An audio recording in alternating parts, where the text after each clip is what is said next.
克切拉佛教中心的转世活佛詹杜固仁波切首开先例，创立了在家人讲法师制度，让那些在家人在不需要放弃事业和家庭的情况之下，拥有向佛教信徒讲经说法的资格。来看记者许国荣的特别报道。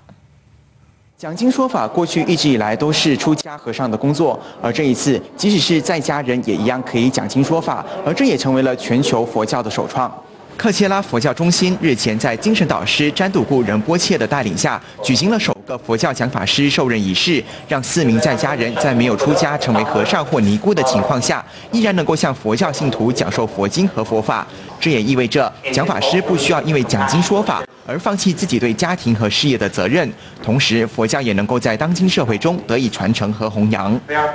But we can't keep waiting for a person to become a monk, become a nun, learn, transform, change, become better, and then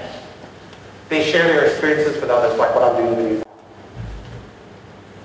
If some of us become monks and nuns at 40, I don't know if you have time to share your experiences.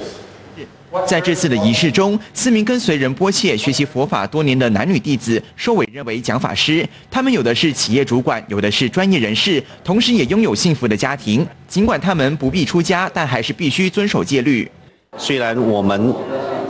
就是说没有好像这些僧人啊，或是比丘啊。